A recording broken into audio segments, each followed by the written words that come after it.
আত্মাটা, যে আমার আত্মাটা কত দামি,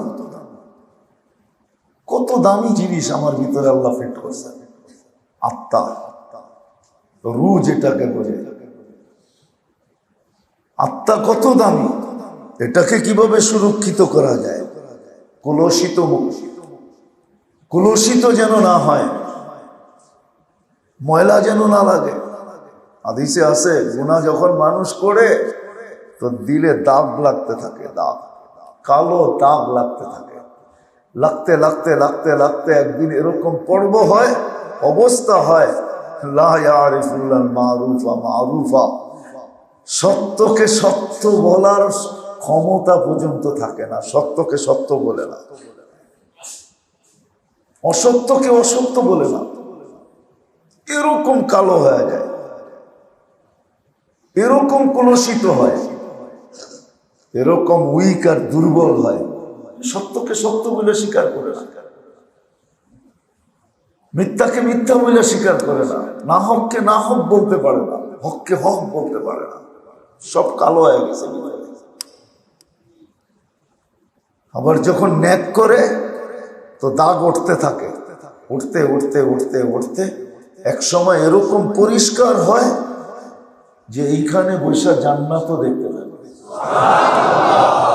হ্যাঁ, এইখানে বৈশা জান্নাত দেখতে থাকে, এখানে বৈশা অনেক কিছু দেখতে থাকে। আছে না কিতাবে, এগুলো কোনো ফালতু কথা না। মসজিদে নববীতে দার্স চলতেছিল হাদিসের, তো যুবক বহু দূরে বৈশা, মজমার থেকে অনেক দূরে বৈশা, দুই হাঁটুর ভিতরে মাথা ঢুকায়া দিয়া এরকম ভাবে দৈরা কি জানি ভাবতেছে। তো খিজির আলাইহিস সালাম উঠা যায় বলছে, খিজির আলাইহিস সালাম উঠা যায় বলছে, সবাই হাদিস শুনে তুই এত দূরে বসে আসিস কেন? তো বলতেছে, শোনো, সবাই আব্দুল হকের থেকে শুনতেছে, আমি হকের থেকে শুনতেছি। সবাই ইনডাইরেক্ট, আমি ডাইরেক্ট। তো বলছে, কথা তো বড় বললি, প্রমাণও তো করা দরকার। তো বলছে, বল আমি কে? তো আবার কষ্টে মাথাটা উঠে বলতেছে, খিজির, আর যদি বিরক্ত করো তো মানুষের সামনে ল্যাংটা করে দিন। ল্যাংটা করা বোঝেন? মজমার ভিতরে যে চিল্লায় বইলা দিব, এই যে খিজির আমারে বিরক্ত করে, তোমারে সবাই চিনা ফেলবে, তারপরে দেখি তুমি বাইগা যাও, তো যাও কেমনে? মানুষ গিরা করবে। তো খিজির আলাইহিস সালাম বুঝা ফেলছে, না ঠিক আছে, মাল বিলকুল পাক্কা, মাল বিলকুল বিলকুল পাক্কা, নাহলে আমারে চিহ্ন করতে গাও।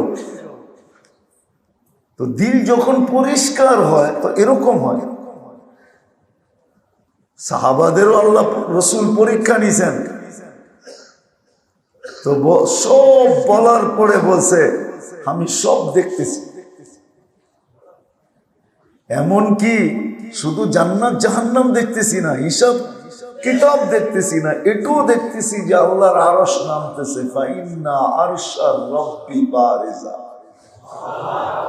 আল্লাহর আরশ যে হিসাব কিতাবের জন্য নাইমা আসতেছে, এটাও দেখতেছি। আল্লাহ রসুল বলছে, সাদাকতা, সত্য বলছিস, আল্লাহি আসবাহতা মুমিনান হাক্কা, তুই পারফেক্ট মুমিন হিসাবে সকাল করছিস, ফালতাজিম, দূরে রাখিস, হারায় যেন না যায়। নেক যখন মানুষ করে তো দিলের দাগ উঠতে থাকে, তো জমিনে বৈশা আরশ দেখতে পারে। হ্যাঁ, তখন পর্দা সরা যায়, সব পর্দা সরা যায়, পর্দা সরা যায় সব। কাছেরটাও দূরে চলে আসে, কাছেরটা আরো কাছে চলে আসে, দূরেরটা কাছে চলে আসে, তখন সব দেখতে পায়। সিস্টেম আছে, আল্লাহ রাখছেন। আর সত্য এটাই। এই জন্য মেরে দোস্ত, বড় আফসোসের বিষয়, দুটা বিষয় নিয়ে বড় আফসোস।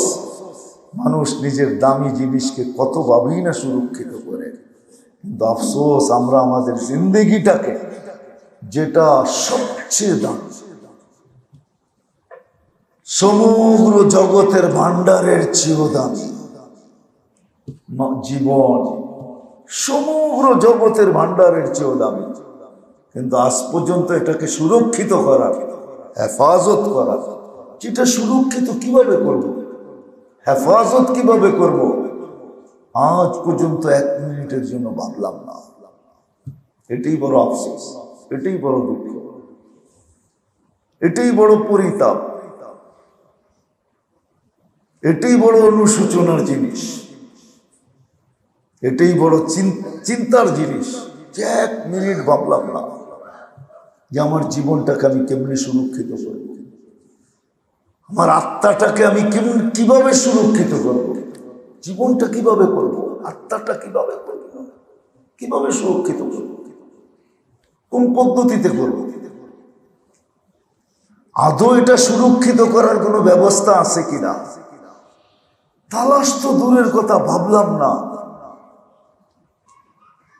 আগের গুলা বলতেছি না মেরে দোস্ত, কোরআন হাদিস আমাদেরকে বড় জঘন্য ভাষায় উচ্চারণ করছে, জঘন্য ভাবে আমাদেরকে আখ্যায়িত করছে, জঘন্য শব্দ দিয়ে আখ্যায়িত করছে,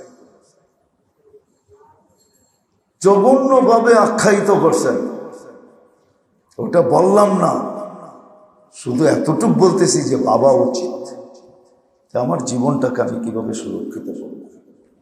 60-70 বৎসরের জিন্দিগির বদলায় 60-70 বৎসরও তো না, ওটা তো আগেই দেখাইলাম যে উম্মতের 2 পর্বে আল্লাহ এই উম্মতের জিন্দেগিকে, জীবনকে আল্লাহ 2 পর্বে কমায়া দিছেন, মাফ করে দিছেন। 2টা পর্বে মাফ করছেন।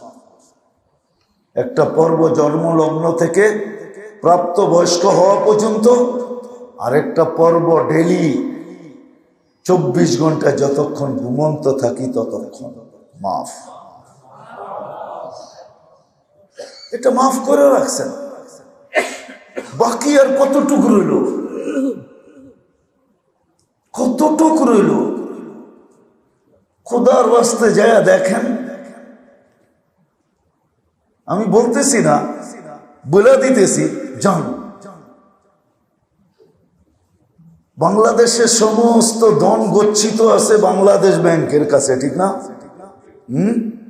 কিভাবে সুরক্ষিত যা দেখেন তো। ওটা তো দেখতেও দিবে না আপনাকে যে সুরক্ষিত কিভাবে, এটাও দেখতে দিবে না।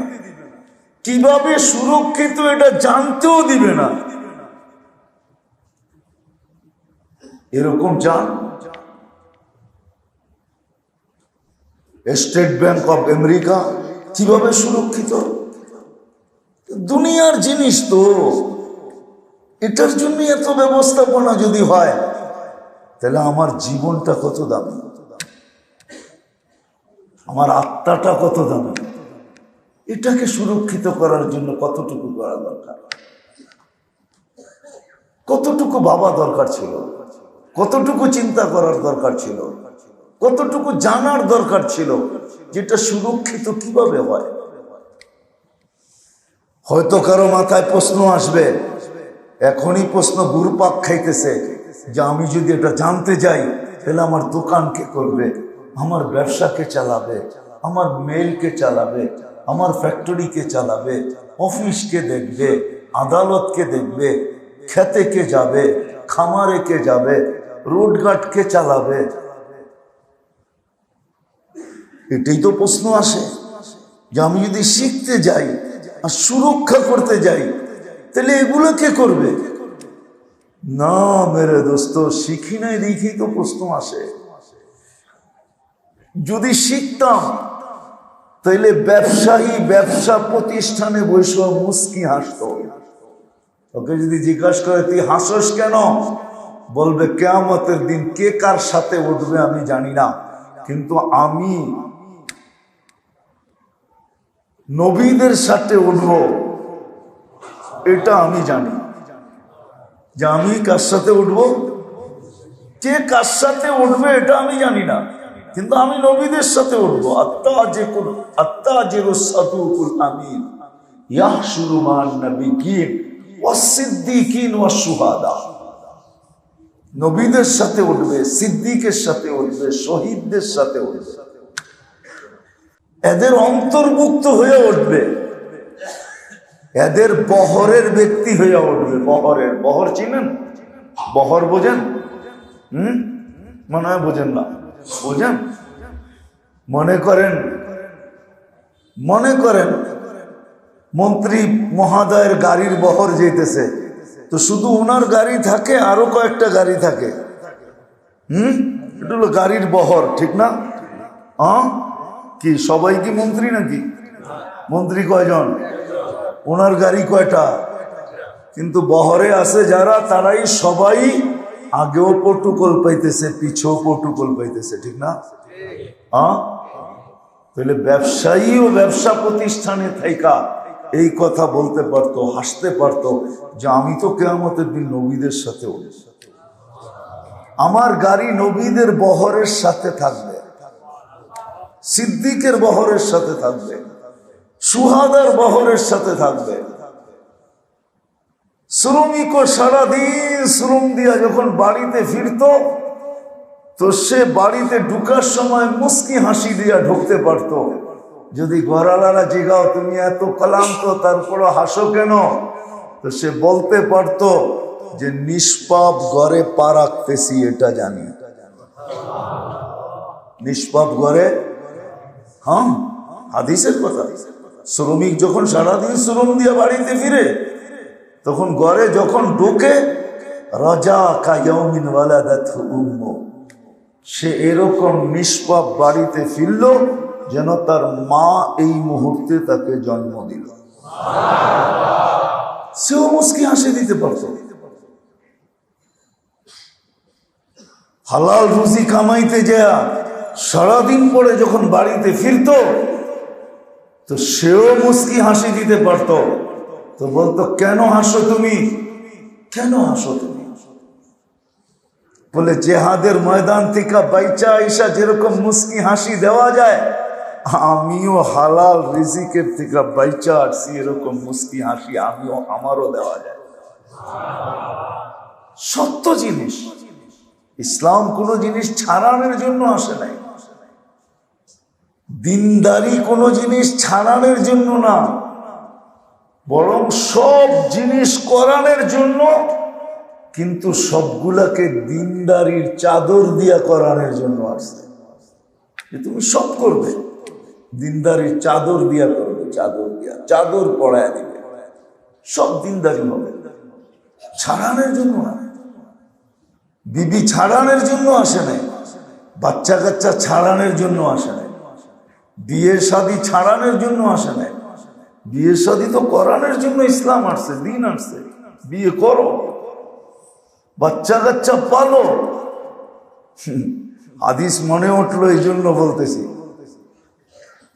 আল্লাহর রসুল যখন জান্নাতে যাবে, তো দেখবে আল্লাহর রসুলের আগে আগে একদল মহিলা জান্নাতে ঢুকতেছে।